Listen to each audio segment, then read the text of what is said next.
नमस्कार, मैं बालकृष्ण और आप मेरे साथ मेरे चैनल के साथ अब जुड़ गए हैं।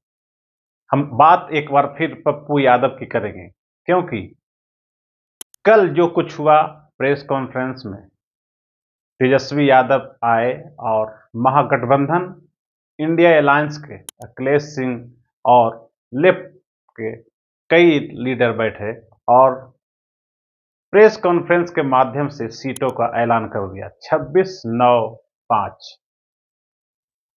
कुल मिलाकर कहें तो ये महागठबंधन की तरफ से ऐलान तो हो गया, लेकिन हकीकत ये है कि ये आरजेडी का ऐलान था। आरजेडी ने जिसे जो कुछ दिया, जो उसे समझ में आया, जो उसकी मर्जी हुई, उसने वही किया। पप्पू यादव के लिए न तो पूर्णिया छोड़ी गई, न मधेपुरा छोड़ा गया, न सुपौल। मतलब साफ है, पप्पू न घर के रहे न घाट के रहे। विडंबना तो इस बात की है कि जिस भरोसे पप्पू यादव कांग्रेस गए थे, उसकी लाज तक नहीं रखी गई। आखिर पप्पू यादव के साथ आरजेडी ने जो किया, कांग्रेस ने क्यों ऐसा किया? कांग्रेस के पास अगर इतना वजूद नहीं है कि वो एक प्रॉमिस करके उसे पूरा नहीं कर सकती है, तो अपने आप को उसे राष्ट्रीय पार्टी कहने का कोई हक नहीं है, उसका वजूद नहीं है।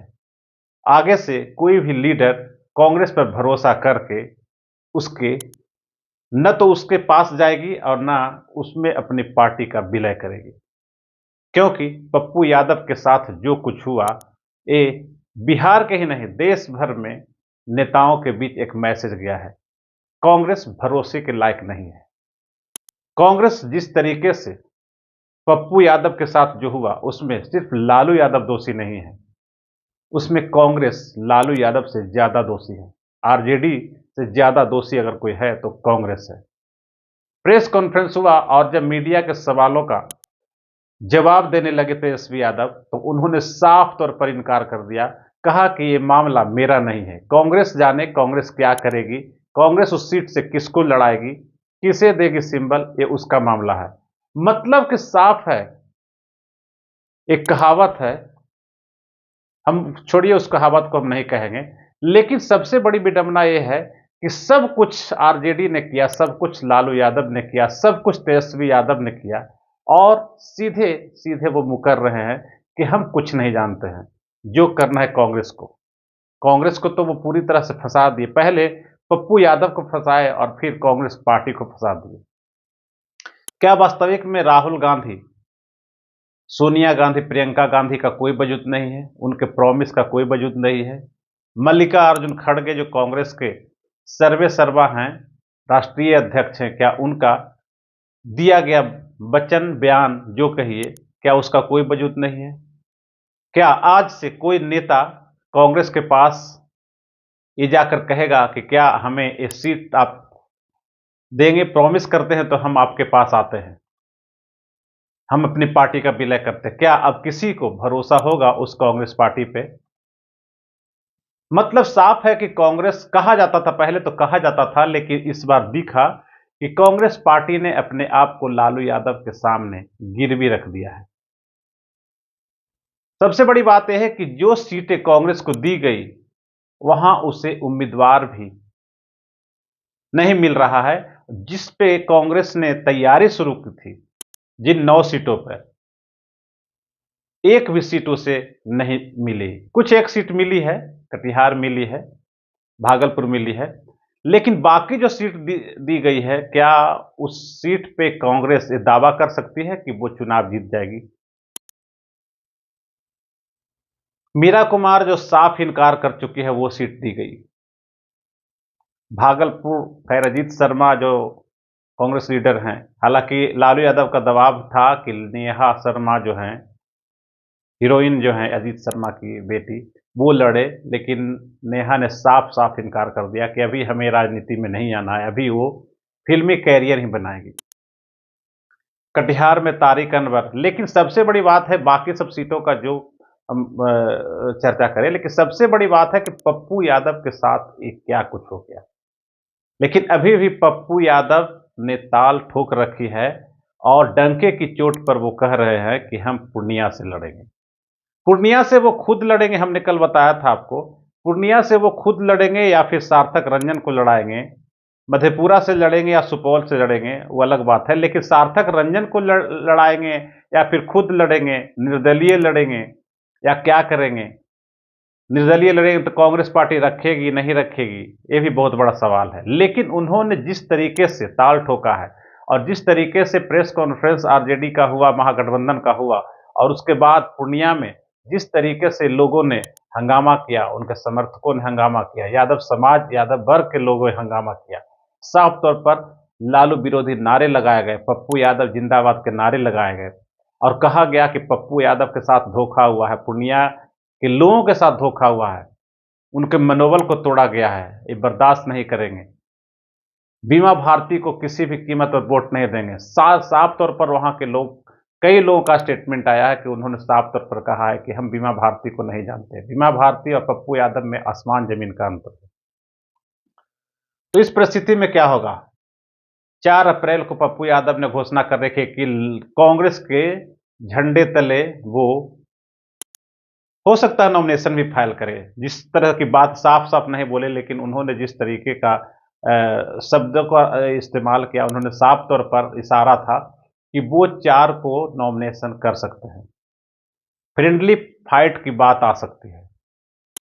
अगर फ्रेंडली फाइट होती है तो वहाँ के लोग और वहाँ का जो जनसमर्थन उनको है, वो सीट, उनका दावा है कि वो सीट निकाल लेंगे और बाकी जगहों पर वो कांग्रेस की मदद भी करेंगे सीमांचल इलाके में।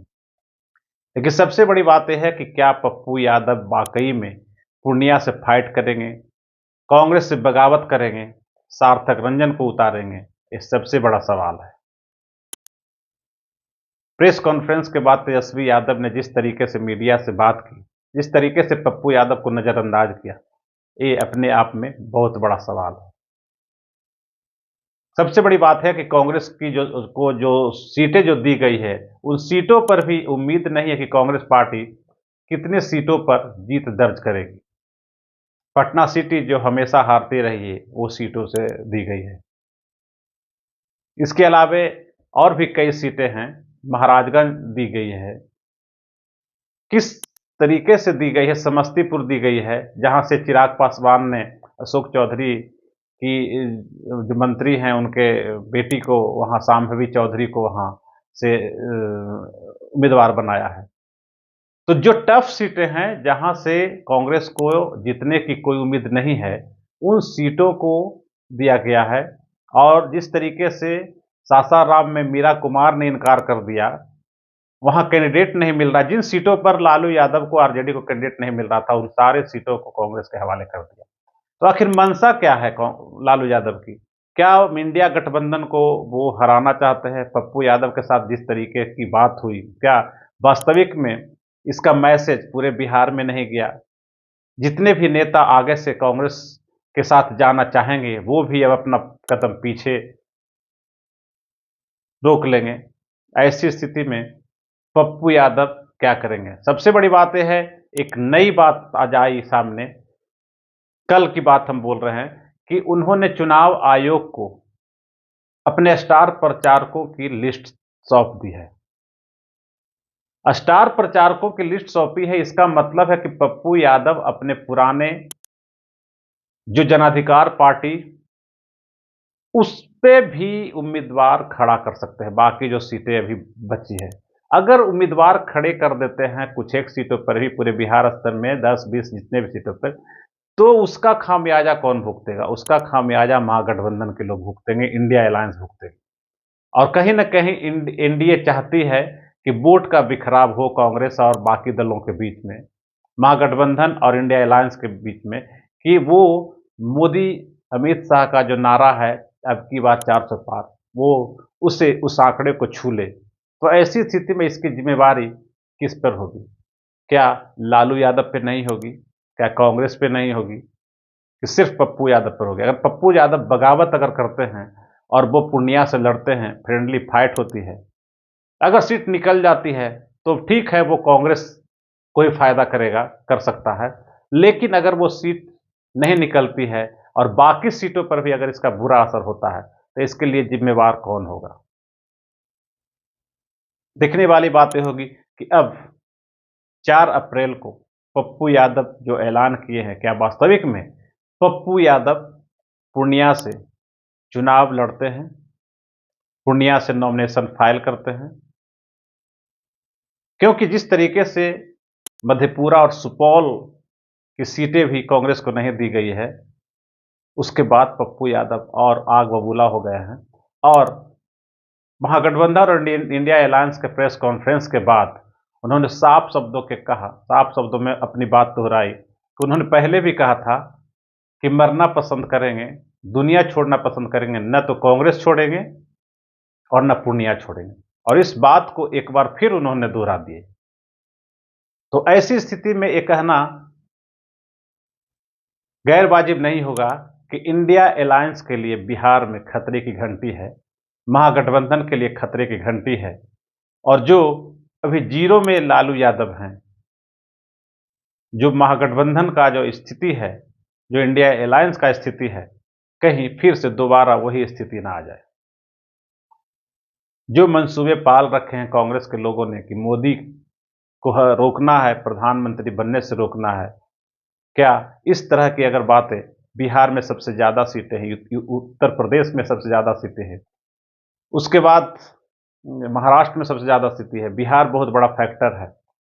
हालांकि जितनी पेचीदगी और जितना ज़्यादा तामझाम हॉट केक बना हुआ है और हॉट खबर बनी हुई है, जिस तरीके से पप्पू यादव वाली खबर पूरे राष्ट्रीय स्तर पर, ये इंडिया अलायंस को कहीं ना कहीं डुबाने के लिए काफ़ी है। बहरहाल अब देखने वाली बात यह होगी क्या सचमुच में पप्पू यादव बागी होकर, या फिर उनका तो दावा यह भी है कि कांग्रेस के सिंबल पे ही वो लड़ेंगे। क्या कांग्रेस के सिंबल पे वो फ्रेंडली फाइट करेंगे आरजेडी से? और उसके बाद उसका परिणाम क्या होगा, बाकी सीटों पर क्या परिणाम होगा, ये देखने वाली बात होगी। तो इसी तरह के तमाम अपडेट को जानने के लिए मेरे चैनल के साथ बने रहिए। नमस्कार। अगर आपको ये खबर अच्छी लगी तो चैनल को सब्सक्राइब करना नहीं भूलें और बेल आइकन जरूर दबाएं।